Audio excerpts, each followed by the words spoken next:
Hello everyone, स्वागत है आप सबका मेरे यूट्यूब चैनल पे। आज हम लोग भारतीय इतिहास के 60 महत्वपूर्ण प्रश्न देखने जा रहे हैं। इन 60 महत्वपूर्ण प्रश्न को हर प्रतियोगी परीक्षा की दृष्टि से बहुत ज़्यादा इम्पॉर्टेंट है। तो आइए शुरू करते हैं आज के पहले प्रश्न से। पहला प्रश्न है, जिस काल का कोई लिखित विवरण उपलब्ध नहीं हो उस काल को क्या कहा जाता है? तो उस काल को कहा जाता है प्रागैतिहासिक काल। प्रागैतिहासिक काल। आदि मानव ने सबसे पहले किस पशु को पालतू बनाया था? तो सबसे पहले बनाया था कुत्ते को।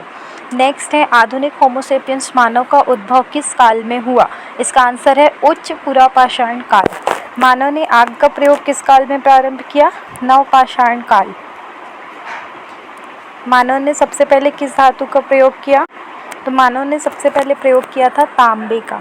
मानव द्वारा उपयोग में लाई गई पहली फसल कौन सी थी? जो पहली फसल थी वो थी जौ, और इस जौ को यव बोला जाता था। यव याद रखेंगे। नेक्स्ट क्वेश्चन में जाते हैं, मानव खाद्य पदार्थों का उत्पादक और उपभोक्ता कब बना? तो मानव बना नवपाषाण काल में। पुरातत्ववादी हड़प्पा के उत्खनन से कौन संबंधित है? तो हड़प्पा के उत्खनन से संबंधित है दयाराम साहनी। नेक्स्ट क्वेश्चन देखते हैं, मानव खाद्य पदार्थों का उत्पादक और उपभोक्ता कब बना? तो मानव बना नवपाषाण काल में, और हड़प्पा के उत्खनन से संबंधित कौन है? दयाराम साहनी। सॉरी, ये रिपीट हो गया। नेक्स्ट क्वेश्चन देखते हैं, हड़प्पाई स्थलों में कांस्य नर्तकी की मूर्ति कहाँ से प्राप्त हुई? ये क्वेश्चन बहुत ज़्यादा इंपॉर्टेंट है, हर जगह पूछ लिया जाता है। तो ये प्राप्त हुई थी मोहनजोदाड़ो से। प्रसिद्ध पशुपति की मुहर कहाँ से मिली? तो पशुपति की मुहर भी मोहनजोदड़ो से मिली। नेक्स्ट है, सिंधु सभ्यता में गोदीबाड़ी का साक्ष्य कहाँ से मिलता है? तो गोदीबाड़ी का साक्ष्य मिलता है लोथल से, और लोथल को हम पत्तन नगर भी बोलते हैं, और लोथल जो है वो गुजरात में है। नेक्स्ट है, सिंधु सभ्यता में विशाल स्नानागार कहाँ से प्राप्त हुआ है? तो स्नानागार प्राप्त हुआ है मोहनजोदड़ो से।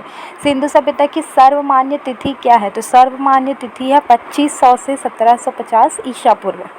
भारत में मूर्ति पूजा का आरंभ कब से माना जाता है? मूर्ति पूजा का आरंभ माना जाता है सिंधु सभ्यता से। ऋग्वैदिक आर्य किसकी पूजा करते थे? तो ऋग्वैदिक आर्य पूजा करते थे प्रकृति की। आर्य भारत में सबसे पहले कहाँ पर बसे? सप्त सैंधव प्रदेश में। सत्यमेव जयते उक्ति कहाँ से ली गई है? ये ली गई है मुंडकोपनिषद से। सबसे प्राचीन वेद कौन सा वेद है? तो ऋग्वेद। 4 वेद है, ऋग्वेद, यजुर्वेद, अथर्ववेद और सामवेद। उसमें सबसे पुराना वेद जो है ये है ऋग्वेद। ये क्वेश्चन शिक्षक भर्ती परीक्षा में पूछा गया था इसी साल, छत्तीसगढ़ शिक्षक भर्ती परीक्षा में। नेक्स्ट क्वेश्चन में जाते हैं, उत्तर वैदिक काल में इंद्र का स्थान किस देवता को दिया गया? तो इंद्र का स्थान मिला था प्रजापति को। नेक्स्ट है, किस वेद की रचना गद्य और पद्य दोनों में की गई है? तो गद्य और पद्य दोनों में रचना की गई है यजुर्वेद की। नेक्स्ट क्वेश्चन देखते हैं, पाटलिपुत्र नगर का संस्थापक कौन था? पाटलिपुत्र नगर का संस्थापक जो था वो था उदयन। हर्यक वंश के किस शासक की उपाधि दी गई? किस शासक की उपाधि को कुणिक थी? तो हर्यक वंश के अजातशत्रु जो शासक थी इसकी उपाधि थी कुणिक। सिकंदर के समय मगध पर किसका शासन था? ये थोड़ा सा प्रिंटिंग मिस्टेक है, ये है घनानंद। कालाशोक की राजधानी क्या थी? कालाशोक की राजधानी थी पाटलिपुत्र। नेक्स्ट है, सर्वे छत्रांतक अर्थात क्षत्रियों का नाश करने वाला किसको कहा गया? महापद्मानंद। सिकंदर कहाँ का शासक था? सिकंदर जो था वो था मकदूनिया का शासक। नेक्स्ट क्वेश्चन देखते हैं, सिकंदर और पोरस के बीच प्रसिद्ध वितस्ता या झेलम का युद्ध हुआ था 326 ईसा पूर्व में, जिसमें एक साइड जो थे सिकंदर थे और दूसरे साइड पोरस थे। जैन धर्म के 24वें तीर्थंकर कौन थे? तो जैन धर्म में 24 तीर्थंकर हुए। इसमें सबसे पहले जो थे वो ऋषभदेव थे, और 24वें और सबसे अंतिम जो थे वो महावीर जैन थे। नेक्स्ट है, महावीर ने जैन धर्म में पूर्व से प्रतिपादित 4 महाव्रतों में कौन सा 5वां व्रत जोड़ा? तो जैन धर्म में जो था 4 व्रत थे, उसमें 5वां व्रत जोड़ा गया ब्रह्मचर्य। जैन धर्म के 3 रत्न थे, तो कौन थे? सम्यक ज्ञान, सम्यक दर्शन और सम्यक आचरण। नेक्स्ट क्वेश्चन है, महावीर ने किस भाषा में अपना उपदेश दिया था? महावीर ने अपना उपदेश दिया था प्राकृत भाषा में। महावीर का जन्म कहाँ हुआ था? महावीर का जन्म हुआ था वैशाली में। महात्मा बुद्ध ने अपना पहला उपदेश कहाँ पर दिया? तो महात्मा बुद्ध ने अपना पहला उपदेश सारनाथ में दिया। प्रथम जैन संगीति कहाँ पर आयोजित की गई थी? प्रथम जैन संगीति आयोजित की गई थी पाटलिपुत्र में। बौद्ध धर्म के त्रिरत्न कौन कौन से हैं? तो बौद्ध धर्म के त्रिरत्न है बुद्ध, संघ और धम्म। महात्मा बुद्ध द्वारा दिए गए प्रथम उपदेश को क्या कहा जाता है? तो प्रथम उपदेश को कहा जाता है धर्म चक्र प्रवर्तन। अच्छा, इस क्वेश्चन में आप लोग क्वेश्चन नंबर 36 में जो हम लोग ने देखा था कि प्रथम जैन संगति पाटलिपुत्र में आयोजित की गई थी, तो ये जैन संगति है। वैसा ही बौद्ध संगति भी हुआ था, बौद्ध संगति अलग अलग जगह पर हुई थी। नेक्स्ट जाते हैं, प्रोफेसर अमर्त्य सेन ने विकास का आधार क्या माना है? तो प्रोफेसर अमर्त्य सेन जो है ये अर्थशास्त्री है, जिनको अर्थशास्त्र में नोबेल पुरस्कार प्राप्त हुआ है। इन्होंने विकास का आधार माना है जन कल्याण को। किस कांड के कारण असहयोग आंदोलन बंद करना पड़ा था? तो चौरी चौरा कांड, जिसमें जो आंदोलनकारी थे उन्होंने पुलिस स्टेशन में आग लगा दी थी, इसलिए असहयोग आंदोलन को बंद करना पड़ा था। 1920 में असहयोग आंदोलन चालू हुआ था। 1922 में चौरी चौरा में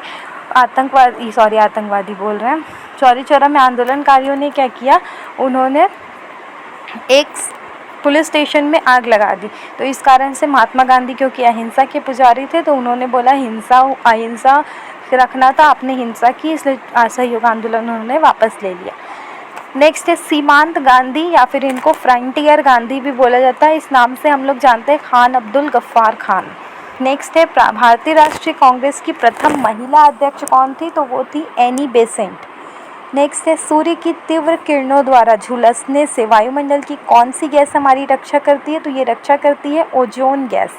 शांत पेटी रेखा किस रेखा के दोनों ओर पाई जाती है? तो शांत पेटी जो पाई जाती है वो भूमध्य रेखा के दोनों ओर पाई जाती है। प्रकृति का सुरक्षा वाल्व कहा जाता है? तो प्रकृति का सुरक्षा वाल्व कहा जाता है ज्वालामुखी को। क्या होता है, अर्थ में बहुत ज़्यादा प्रेशर हो जाता है तो ज्वालामुखी का मुख खुल जाता है और वो प्रेशर बाहर निकल जाता है, अदरवाइज़ क्या होगा, वो फट जाएगा। इसीलिए इसको बोला जाता है सुरक्षा वाल्व। जैसे कुकर में नहीं होता, जैसे ही प्रेशर बहुत ज़्यादा होता है तो सीटी ऊपर हो जाती है, वैसा ही जब बहुत ज़्यादा होता है तो मुँह खुल जाता है और ज्वालामुखी का लावा बाहर निकल जाता है। विश्व का सबसे ऊंचा ज्वालामुखी पर्वत कोटोपैक्सी कहाँ पर है? तो ये है इक्वाडोर में। नेक्स्ट है प्रकृति का सुरक्षा वाल्व कहा जाता है, नेक्स्ट क्वेश्चन है हिमालय कैसा पर्वत है? हिमालय जो है वो एक वलित पर्वत है। पठारी क्षेत्रों की कितनी प्रतिशत विश्व की जनसंख्या निवास करती है? तो पठारी क्षेत्रों में विश्व की 9% जनसंख्या निवास करती है। भूकंप में धरातलीय तरंगें होती है, तो भूकंप में जो धरातलीय तरंगें होती है वो कैसी होती है? कंपन करने वाली। नेक्स्ट है नवीनतम पर्वतमाला कौन सी है? तो जो नवीनतम पर्वतमाला है वो है यूराल पर्वतमाला, और सबसे पुरानी जो है वो है अरावली। हिमालय की उत्पत्ति किस भूसन्नति से हुई है? तो हिमालय के बारे में ये कहा जाता है कि पहले जो था ये एक बहुत बड़ा समुद्र था जिसका नाम था टेथिस सागर। नेक्स्ट है विसुवियस ज्वालामुखी किस देश में है? तो विसुवियस ज्वालामुखी जो है वो इटली में है। नेक्स्ट है वायुमंडल में सबसे अधिक ओजोन कहाँ पर है? तो ये होता है स्ट्रेटोस्फीयर में।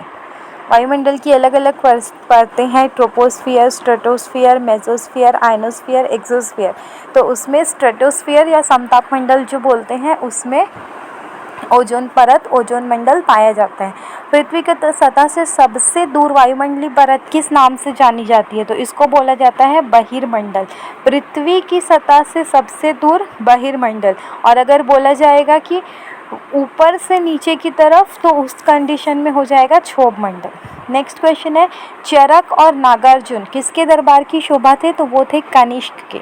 किसने बड़े पैमाने पर स्वर्ण मुद्राएं चलाई थी? कुषाण शासकों ने स्वर्ण मुद्राएं चलाई थी। नेक्स्ट है भारतीयों के महान रेशम मार्ग किसने आरंभ कराए थे? तो वो कराया था कनिष्क ने।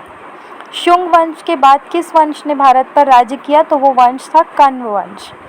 नेक्स्ट क्वेश्चन देखते हैं, लास्ट क्वेश्चन है किस चीनी जनरल ने कनिष्क को हराया था? तो वो हराया था पेन चाओ। तमिल का गौरव ग्रंथ जीवक चिंतामणि किससे संबंधित है? तो वो संबंधित है जैनों से। तो ये थे आज के 60 महत्वपूर्ण प्रश्न सामान्य ज्ञान के। अगर आपको ये क्वेश्चंस पसंद आए हैं और ऐसी ही सीरीज़ आप चाहते हैं कि मैं जारी रखूं तो कृपया मेरे चैनल को लाइक करें, comment if you have any query and suggestion, and subscribe the channel and share the video with others also. Thank you. Have a nice day.